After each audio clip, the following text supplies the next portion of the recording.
రాశి. ఈ రాశి వారు ఆచరించే కార్యక్రమాల్లో విజయాలు సాధిస్తారు. బద్ధకాన్ని విడనాడతారు. లాభప్రదంగా కార్యక్రమాలను రూపొందించుకుంటారు. మీరు మాట్లాడే తీరు పలు రకాలుగా ఉంటుంటుంది. ఒకసారి సౌమ్యంగా మాట్లాడతారు, ఒకసారి గంభీరంగా మాట్లాడతారు, ఒకసారి నియంత్రించే ధోరణిలో మాట్లాడుతుంటారు.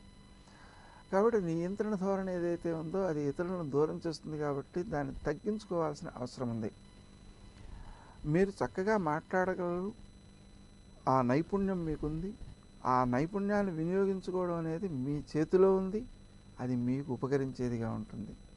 సోదరుల నుంచి సహకారాలు లభించే అవకాశం ఉంది. ఆ సోదరులకు మీరు కూడా సహకరించడం చాలా అవసరం. స్నేహ సంబంధాలను పెంపొందించుకోగలుగుతారు. వృత్తిలో కూడా రాణిస్తారు. నైపుణ్యాలను వృద్ధి చేసుకోగలుగుతారు. అనుకోని ఖర్చులు కొంతవరకు ఇబ్బంది పెట్టే అవకాశం ఉంది. అయితే నిజానికి ఆ ఖర్చులు కూడా సద్వినియోగం అయ్యేవే. కొన్ని సందర్భాల్లో ఇంటికి సంబంధించినటువంటి బాగుచేతలు కావచ్చు, నూతన గృహానికి కోసం చేసే ప్రయత్నాలు కావచ్చు, పిల్లలకు సంబంధించినటువంటి విద్యాబుద్ధులకు సంబంధించినటువంటి వ్యవహారాలు కావచ్చు, ఖర్చులు అయితే ఉంటాయి. ఆ ఖర్చులు అనుకోకుండా వస్తాయనేటువంటి విషయాన్ని ముందుగానే గుర్తించి 4-5 రకాలుగా ఏర్పాట్లు చేసుకుంటూ ఉండడం చాలా అవసరం. అలా ఏర్పరచుకుని అవసరానికి వాటిని వినియోగించుకునేలాగా మీ కార్యక్రమాలను రూపొందించుకోవాల్సి ఉంటుంది. రావలసిన సొమ్ము కూడా మీ చేతికి అందే అవకాశం ఉంది.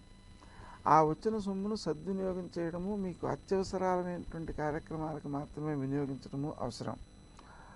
ముఖ్యంగా ఖర్చులను నియంత్రించుకోవడం వలన సమయానికి లోటు రాకుండా ఉంటుంటుంది.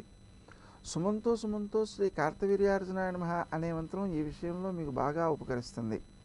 మీ శ్రమ, కాలము, ధనము వ్యర్థం కాకుండాను కాపాడుతుంది. సమయానికి డబ్బు సమకూరడానికి ఉపకరిస్తుంది. రావలసిన సొమ్ము చేతికి రావడానికి కూడా ఉపకరిస్తుంది. అందువలన ఈ జపాన్ని మర్చిపోకుండా నిరంతరం చేస్తూ ఉండడం మంచిది. ఆరోగ్య విషయంలో కొంత ఇబ్బందులు ఎదురయ్యే అవకాశం ఉన్న దృష్ట్యా ఉదయం 9 లోపులో ఘనమైన ఆహారాన్ని తీసుకోవడం అలవాటు చేసుకోండి.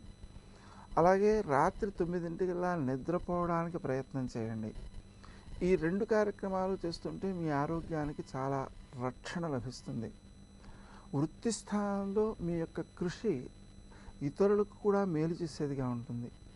అందువలన ఆ గౌరవాన్ని కూడా మీరు పాత్రులవుతారు. మీ క్రింది ఉద్యోగులు ఎవరైతే ఉన్నారో వాళ్ళు కూడా మీరు చేసేటువంటి పనుల్లో సరైన సమయానికి సహకారాన్ని అందించి కార్యక్రమాలు సకాలానికి పూర్తయ్యేలాగా చూస్తూ ఉంటారు.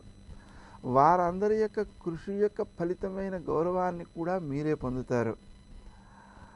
కానీ మీరు కూడా వారికి గౌరవాన్నో ప్రయోజనాన్నో కల్పిస్తూ ఉండడం చాలా అవసరం.